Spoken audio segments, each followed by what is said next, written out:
ને મિત્રો રીઝનિંગના આ સમની અંદર પહેલા આપ્યા છે ઓછા 90, પછી આપ્યા છે ઓછા 45, પછી કાંઈ આપ્યું નથી, પછી 30, પછી 60.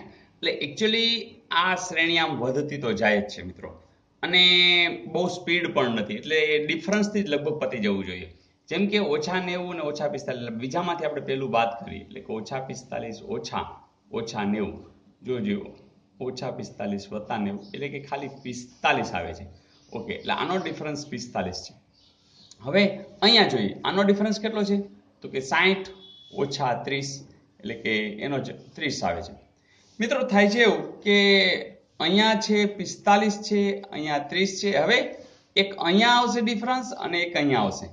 તો જોજો 45 અને 30 વચ્ચે જોજો, ધારો કે અહીંયા આપણે વિચારીએ કે 40 નો ડિફરન્સ, અને ધારો કે અહીંયા વિચારીએ 35 નો ડિફરન્સ. હા, તો ગાડી ચાલી જો, પેલા 45 નો ડિફરન્સ, પછી 40 નો, પછી 35 નો અને પછી 30 નો. તો હવે એક એ પણ વિચારવા જેવું, એ પછી વિકલ્પ તમારે આની અંદર હોવો જોઈએ. તો જોજો ઓછા 45 છે, ઓછા આપણે ઓછા 40 કરીએ, જોજો ઓછા 45 વત્તા 40 એટલે કે ઓછા 5 એવું કંઈ છે? હા છે. જેવું તમે અહીંયા ઓછા 5 મૂકશો એટલે જોજો હવે તમારો ડિફરન્સ કેટલો છે? 35 નો. જોજો તો ઓછા 5, આ મસ્ત આપણે ચેકિંગ કરીએ છીએ, ઓછા 35 સોરી આપણે આમાંથી બાદ કરશું, 30 ઓછા 5, જોજો 30 વત્તા 5 35 આવી ગયા કે નહીં? તો મિત્રો અહીં તમને મળી ગયો છે જવાબ, કે જવાબ આવશે ઓછા 5. પછીનો પ્રશ્ન, 10 ની 10 માં કેટલા શૂન્યો?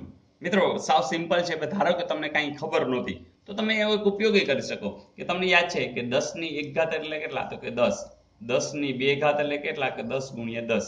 10 ની 3 ઘાત એટલે 10 ગુણ્યા 10 ગુણ્યા 10. જોજો તમને તરત જ પકડાય છે કે જેટલા મીંડા એટલી ઘાત.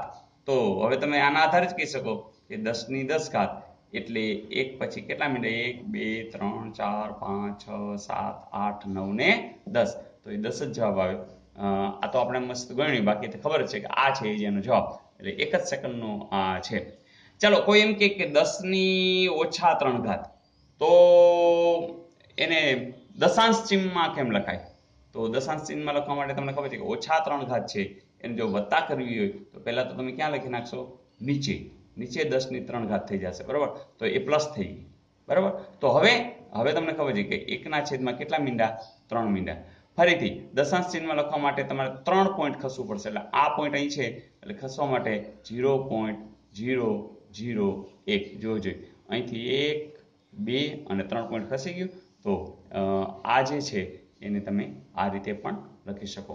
તો આવી નાની નાની બાબતો ગમે તે રીતે ટ્વિસ્ટ કરીને પૂછે પણ તમે લોકો એલર્ટ હશો તો એક પણ માર્ક જશે નહીં. ઓકે ફ્રેન્ડ્સ, તમે એવું પણ કરી શકો કે જ્યારે તમે આની રકમ વાંચો ત્યારે એ રકમ લખી અને વિડીયો તમે સ્ટોપ કરી દો અને પછી નિરાતે એ સમ ગણી અને પછી વિડીયો જોશો તો મને લાગે છે કે તમને એક પ્રેક્ટિસ થશે, તમને વિચારવાની તક મળશે, તો કદાચ વધુ ઝડપથી તમે આ દાખલાઓ જ્યારે પણ પરીક્ષામાં પૂછાય તો તમારી પોતાની આવડતથી ઝડપથી ગણી શકશો. ઓકે ફ્રેન્ડ્સ, તો આ સબ ઓડિટર પેટા હિસાબનીસના 12/6/2016 પ્રશ્ન પેપરમાંથી આ લીધેલા સમ છે. આ રવિવારે પણ તમે એક્ઝામની ફૂલ તૈયારીમાં છો તો વધુ ને વધુ વિડીયોઝ જોજો. ખાસ કરીને પ્લેલિસ્ટમાં જેટલા વિડીયો મૂકાણા છે, ગુજરાતી ગ્રામર મૂકાણું છે, એ જીકેના ક્વેશ્ચન્સ છે, કરંટ ટોપિક્સ છે, એ બધા જોઈ નાખજો. જ્યારે પણ વાંચતા કંટાળો આવે ત્યારે વિડીયો સ્ટાર્ટ કરી દેજો. પ્લેલિસ્ટની અંદર વિભાગવાર મેં મૂકેલા છે, તો અચૂક જોજો. Okay, all the best.